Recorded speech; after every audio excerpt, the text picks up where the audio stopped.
Parece que en Estados Unidos el mayor riesgo para la economía en 2022 no es el coronavirus, sino la inflación. La tasa de inflación estadounidense subió 7% en diciembre de 2021. Se trata del mayor incremento desde hace unos 40 años. Además, es el tercer mes consecutivo que la inflación supera el 6%.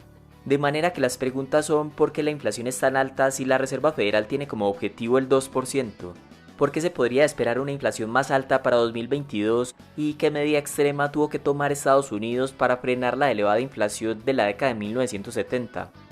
Este aumento de precios se debe a la paralización de la producción de bienes varios meses del año 2020, también a la fuerte demanda de los consumidores y al costo de endeudamiento tan barato. Cuando el virus comenzó a extenderse por todo el mundo entre marzo y abril de 2020, muchos países cerraron fronteras e industrias enteras.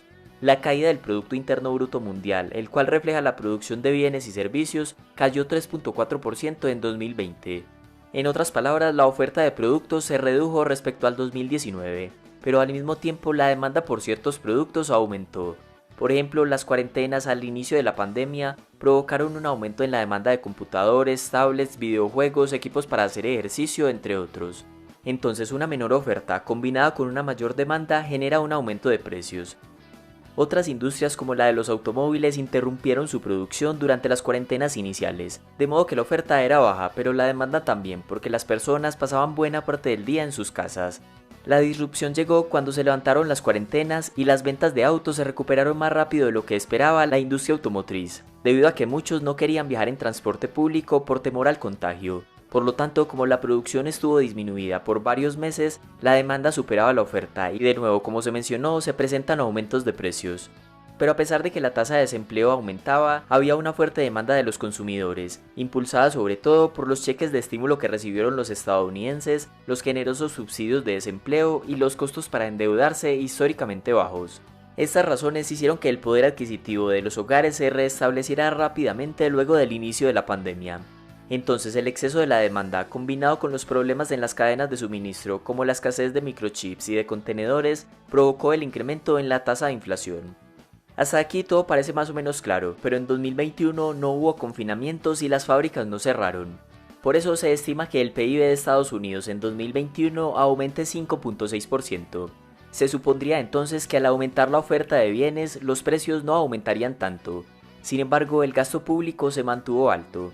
En Estados Unidos, la deuda pública respecto al PIB alcanzó el 135% en 2020, y gran parte de esa deuda fue comprada por el Banco Central imprimiendo billones de dólares.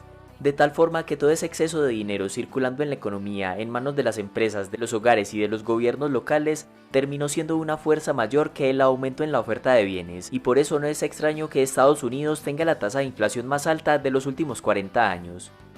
A pesar de que el presidente de la Reserva Federal, Jerome Powell, haya sostenido durante gran parte del 2021 que la alta inflación era transitoria, es probable que Estados Unidos siga teniendo una elevada inflación. La tasa de desempleo bajó al 3.9% en diciembre de 2021, el cual es un nivel muy cercano al registrado previo a la pandemia.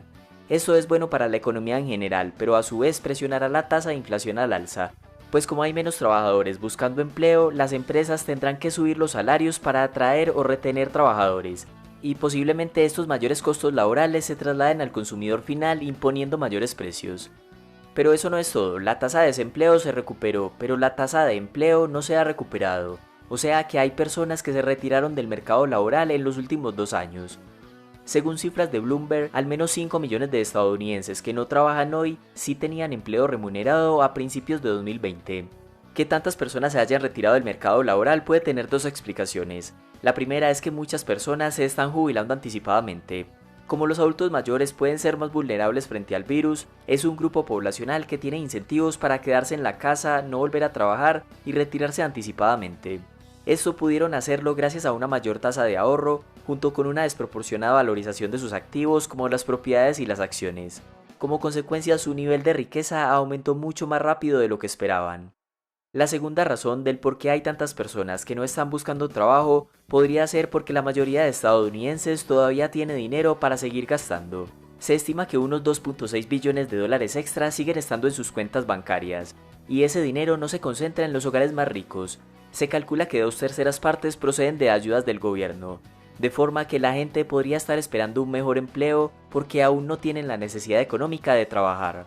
También puede ser que los estadounidenses están prefiriendo emprender que regresar a su tradicional empleo. En 2020 los estadounidenses crearon 4.4 millones de empresas nuevas, un aumento del 24% respecto al 2019. La tendencia continúa en 2021, año durante el cual se crearon 5.4 millones, la mayor cantidad de nuevas empresas desde que el gobierno comenzó a recopilar datos en 2004. Ya sea que estas empresas nuevas se hayan creado por elección o por necesidad financiera, el hecho es que millones prefirieron emprender que buscar empleo, y otros se retiraron anticipadamente.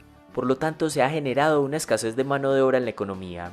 Y estas dos razones presionarán la inflación al alza, porque las empresas tendrán que subir los salarios y un aumento de costos laborales se podría ver reflejado en precios aún mayores. Para intentar disminuir la inflación, lo correcto sería que la Reserva Federal subiera fuertemente las tasas de interés para desincentivar el exceso de demanda. Sin embargo, esta no es una opción muy popular, porque el costo de endeudamiento aumentaría, la inversión disminuiría y como consecuencia también lo haría el crecimiento económico. De modo que si la Reserva Federal sube las tasas de interés, lo hará de manera controlada y previsible. En la década de 1970 y principios de 1980, Estados Unidos vivió unos años de tasas de inflación más altas que las del presente, llegando casi al 14% en 1980. Hubo algunos intentos de controlar la inflación. Por ejemplo, la administración de Richard Nixon introdujo controles salariales y de precios entre 1971 y 1974. Estos controles frenaron temporalmente la subida de precios, pero generaron escasez como era de esperarse, sobre todo de alimentos. En la siguiente administración de Gerald Ford tampoco se pudo controlar la inflación, a pesar de que el mismo Ford declaró la inflación como el enemigo doméstico número uno.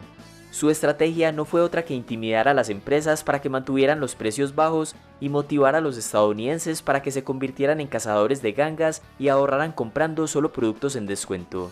Era previsible que la idea no funcionaría y fue durante su mandato que la inflación superó el 13%. El actual presidente de Estados Unidos, Joe Biden, junto con sus senadores demócratas, al parecer están adoptando las ideas del pasado de Gerald Ford. La senadora Elizabeth Warren afirmó que los alimentos para el Día de Acción de Gracias de 2021 estaban muy caros porque las codiciosas corporaciones estaban cobrando un precio extra solo por mantener los precios de sus acciones altos. Por otro lado, la secretaria del Tesoro, Janet Yellen, anunció que el nuevo proyecto de ley de infraestructuras por 1.2 billones de dólares iba a bajar la inflación, no a subirla. Con esto, el gobierno parece ignorar la idea de que fue precisamente el desbordado endeudamiento del gobierno, patrocinado por el Banco Central, el que generó el exceso de demanda y el que terminó influyendo en el aumento de los precios. Para no entrar en muchos detalles, la oferta de dólares aumentó un 40% en los últimos 2 años. Pero volviendo a la década de los 80, Paul Volcker asumió la presidencia de la Reserva Federal en 1979. Tenía claro que se necesitaban medidas contundentes para frenar la inflación, por lo que las tasas de interés subieron hasta el 19%.